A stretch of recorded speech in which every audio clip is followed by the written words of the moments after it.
Hello friends, જય શ્રી કૃષ્ણ। જો ઉનાળો આવી ગયો છે અને અત્યારે મેં લાવી દીધી છે કેરી અને કેરીનો રસ જો કાઢીને રાખ્યો છે એકદમ સરસ, તમે જોઈ શકો છો। અને કેરીના રસ કાઢવામાં મેં શું શું એડ કર્યું એ હું તમને બતાવીશ। અહીંયા મેં લઈ લીધી છે બદામ કેરી। જો બદામ કેરી છે લગભગ 8 નંગ છે। કેટલા નંગ છે? હા, 8 નંગ છે, પણ આપણે તો 3 કે 4 નંગનો જ કેરીનો રસ કાઢવાનો છે, કારણ કે અમે તો 4 જણા જ છીએ અને આટલી બધી કેરીનો રસ એક દિવસે ન ખવાય, બરાબર છે।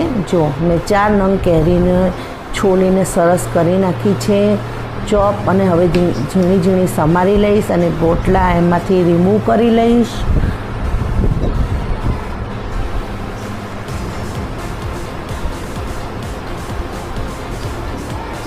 આ રીતે બધી જ કેરીને હું સરસ સમારી લઈશ અને પછી આપણે જો કેરી મેં બધી સમારી લીધી છે।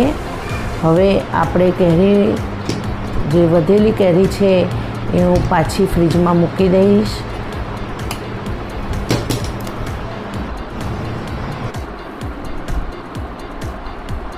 જો કેરી મેં બધી મિક્સરમાં એડ કરી દીધી છે અને હવે એની અંદર જરૂરિયાત પ્રમાણે હું સાકર નાખીશ અને કલર નાખીશ, જે ખાવાનો ફૂડ કલર આવે છે એ।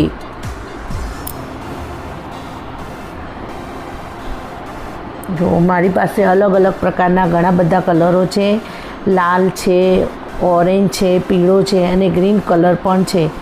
એ જે વસ્તુમાં મારે જે રેસિપીમાં જે કલરની જરૂર પડે એમાં હું થોડો કલર એડ કરું છું। અહીંયા મેં થોડો orange colour food colour add કર્યો છે મેંગો માટે। તમે જોઈ શકો છો કે મારી પાસે ડિફરન્ટ ટાઈપ્સના અલગ અલગ કલર છે। હવે હું થોડી પાણી એડ કરીશ, કલર ઉપર જ નાખીશું એટલે કલર ઓગળી જાય।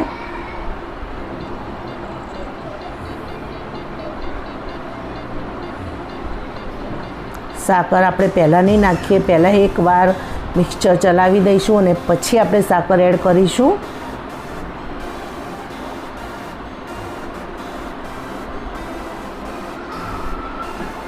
જો એકવાર આપણે મિક્સચર ચલાવી દીધું છે એટલે હવે આપણે જરૂરિયાત પ્રમાણે સાકર એડ કરીશું।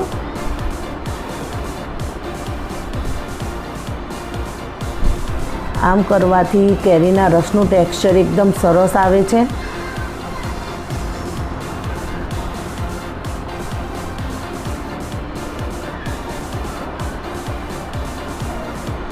જો આપણો રસ તૈયાર થઈ ગયો છે।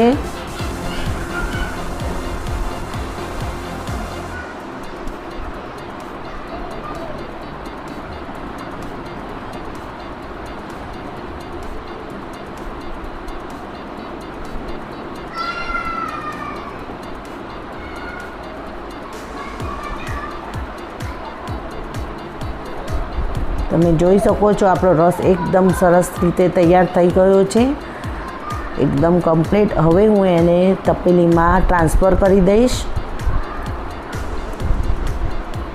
અને પછી ઠંડો થવા માટે ફ્રીજમાં મૂકી દઈશ, કારણ કે અત્યારે તો લગભગ 11:30 વાગ્યા છે અને 11:30 વાગે મેં રસ કાઢી નાખ્યો છે અને 1 વાગે બધા જમવા આવશે તો 1.5 કલાકમાં સારો એવો ઠંડો થઈ જશે અને બધાને ખાવાની પણ મજા પડી જશે, બરાબર છે।